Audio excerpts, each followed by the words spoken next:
Today I'd like to take you guys through my home gym setup just for fun. Here we go. So as you come down the steps, you get into the basement, which is nice and carpeted, which I really do like. And then in this little section over here is where I have all my weight stuff. Let's start all the way over here. These are 3 of my barbells.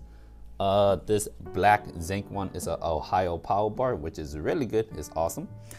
These 2 came in a weight set, so they came in like 315-pound weight sets. I'm not sure what's yep. And over here we have my rubber plate, which is very nice to have. It's 55 pounds. I have a medicine ball that I use like once or twice. Shame on me. I got multiple weight plates, and as you can see, they come in these tar formatted things where the plates on the outside, like this metal part, is actually just a covering, and the inside's like this tarry type thing. And then I got the metal plates that came with one of the barbell. Obviously, these came with the other ones.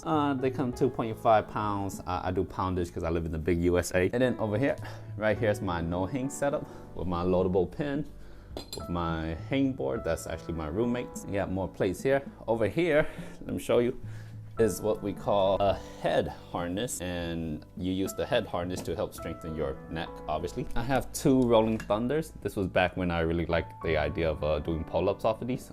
Really hard, really difficult. A loadable dumbbell right there. I hardly ever use that bad boy.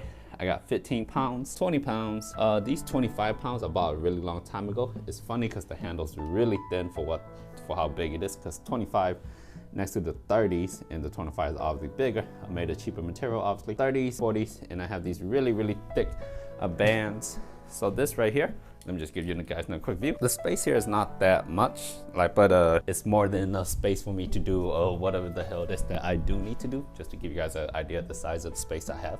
Follow me over here. Now over here, that right there is my computer setup, and the only reason why we're going over here is because this little location right here, this little speck of freedom, that's where I like to do most of my stretching, if I do stretch for the day. And the reason why that is because I like to go to my computer. I like to turn up, I like to put on some music. Once I have some music going, I'll come over here. I start doing my stretching bullshit. Ha ha ha. So this right here, this area right here is what I use as my stretching area. For about 90% of all the stretching I do in this house is done downstairs in this area, which is really nice because, you know, music's playing. Nice and spacious. We got boxes everywhere because we just bought a bunch of shit, but that will quickly be getting rid of, hopefully. So now that we're leaving the basement, we come to the main floor.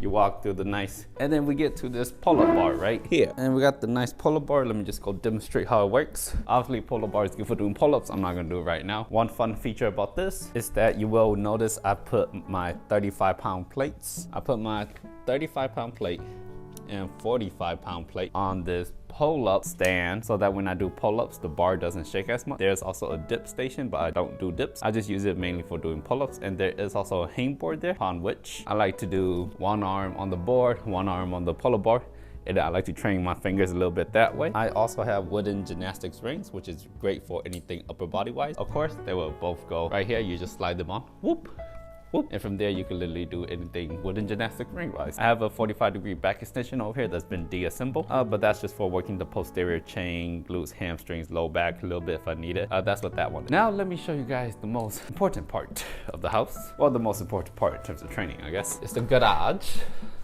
where we have my home wall. Lights, camera, action. Action? Action says yes. So this moon board is the exact same dimensions as did I say moon board? Well, that's because this board is the exact same dimensions of a moon board. So it's 8 feet by 12. And anyways, same thing as a moon board. Kicker is the same and everything. It's just not a moon board, obviously.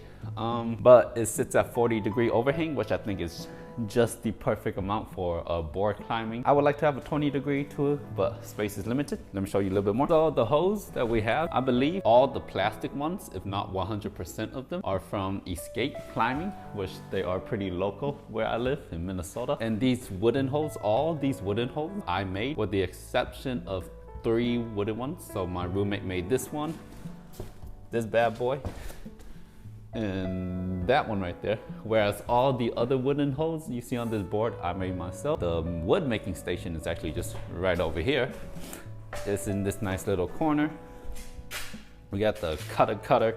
We got the sander. We got some wood there and some wood in the background that does still need to be processed. These need to have some holes drilled in them. In terms of matting, before we put any mats down, there is a tarp right here to prevent, you know, filth from getting onto the pads. And we have 2, 4, 6, 8, 9, 10 pads total. The vast majority of these pads are mine. So these 2 organics, those 2 organic, that Metolius is not mine, but this Mad Rock is mine. Quite a lot of padding. Those boards right there, they do need to be put up here, but the dimensions are a little bit off, so that's gonna have to be rectified at some point in time. The main thing about this board is a lot of the holes that we did have are really small and hard to hold and crimpy. Therefore, this board in terms of difficulty is really hard to climb on, because if you don't know, if you ever go buy climbing holds, they sell it per the pound if you buy the seconds, obviously, and just based off the, you know, more material costs more. So I was like, all right, I'm just gonna get really small holes. That way we have a lot of holes and they don't cost as much, and which consequently led to us making wooden holes, because wooden holes are much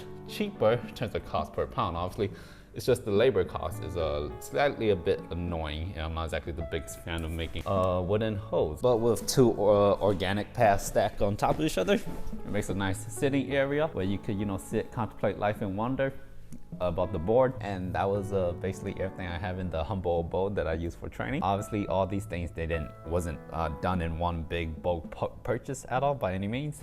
The weights, I had them from way back in my old house, and I bought those over here. The pull-up bar was a recent addition with a funny coincidence that we brought it into our house with the intentions of storing it for a friend, but then I ended up just buying off of him. And then the board was a recent addition. It just finally added to the house after a couple months of planning, procrastinating, finally got it up. And that was a 3-way split between me and my roommates who climbed in the house. Does still need more holes though, fuck them. Yeah, hope you enjoyed the video. So yeah, if you like doing something, you invest in it. If you don't, then you don't, right? It's actually that simple. And I'll see you next time, partner.